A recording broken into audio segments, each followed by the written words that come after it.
Good evening and welcome to today's Tropics for July 27th, 2020. Please note I'm not a meteorologist and this video is just a collection of my thoughts and opinions about the storm I'm talking about. And for any decision making, please consult National Hurricane Center or your local officials. So today I'm looking at Invest 92L. So it's this very large broad wave that I remarked on Saturday, and it has higher development chances now. It's at up to 80% in 5 days and 70% in the next 48 hours. But it is very broad, and unfortunately, this is causing some major uncertainties in regards to both track and intensity. So we'll really have to see, but there are some trends that we should watch for the future. Looking at right now, you can see that there's a bit of a tilt northeast or southwest to northeast. That's trying to straighten out some, which would be good for the storm because that northeast southwest tilt isn't very favorable for tropical cyclogenesis. But if it tries to turn a bit more to the north-south, it might be able to have a better time developing. You'll also notice here at the wave axis there really isn't much convection. It's pretty barren, so you can't really have it amplify there. However, there is some more convection here to the west, and that's special. It's a lot heavier than the convection in other areas, such as towards the eastern side of this wave. And looking at the infrared imagery, you can see a bit more into how cold or deep that convection is, and you can see indeed that the southwestern side is a little bit more or has deeper convection than the east, because towards the west you're getting into those further west parts of the basin, so you're getting into 50 degrees west, and that is where you have warmer water, so it's likely warmer waters here are getting more instability, which is letting the convection fire more. However, there isn't as much around this area. If you look at the water vapor, you can see a larger picture of what's going on. You can just see how large this wave and its associated cloudiness is. It takes up at least like 10, 15 degrees west to east, and around the same even north to south. So it is a very large, broad wave, and that's also acting against it because it's going to take a long time to actually try to organize. And that is indeed what we are seeing at this point. Again, unfortunately, the large, broad nature of 92L is making it very hard for the models to try to get an idea of what's going on. So definitely, works in general too, but never look at an actual model run verbatim, especially now, because this is the sort of scenario where models are going to have trouble trying to resolve anything, because it could develop one part of the wave to develop another, and that change in track could mean large differences down the road, and that is indeed what it looks like. Some small trends that you might notice in the next couple of days might mean much larger changes in intensity and track down the road. And it looks like there's two major areas where you could see formation. First is what the GFS does, but may or may not be right.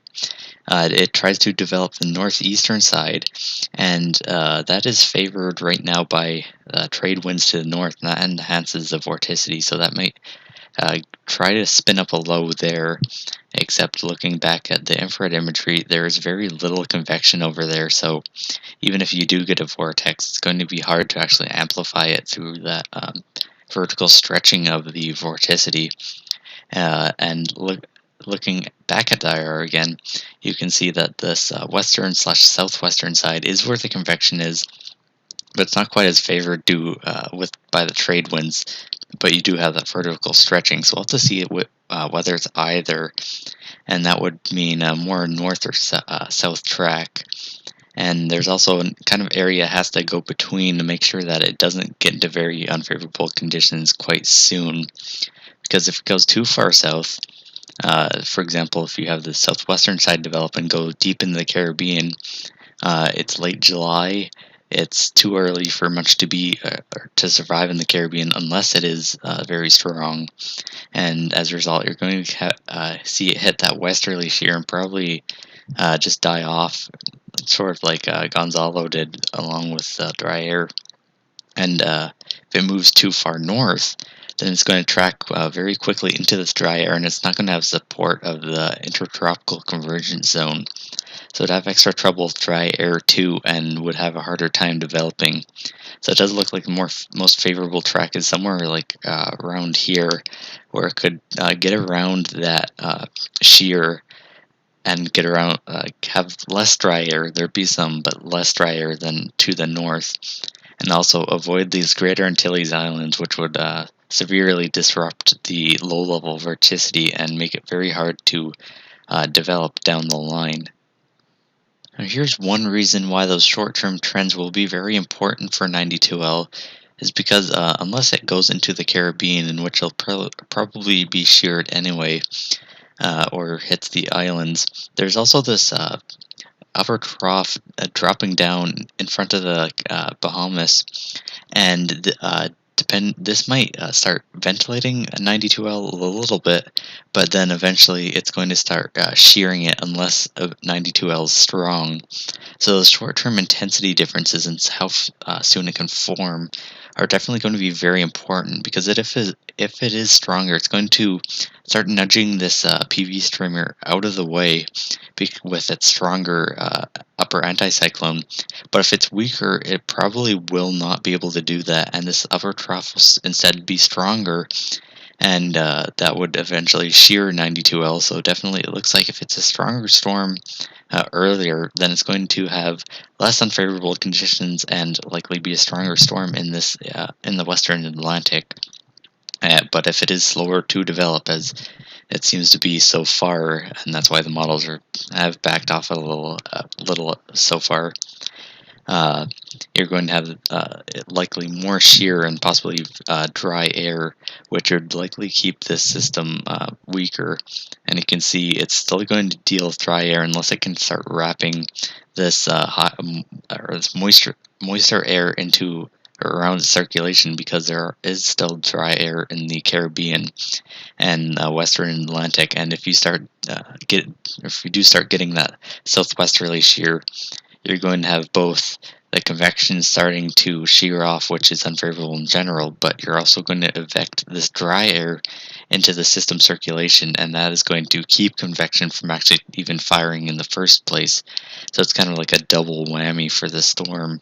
So definitely, it looks like if it's weaker and slower to develop in the main development region, it's going to have a harder time once it gets past the islands trying to intensify.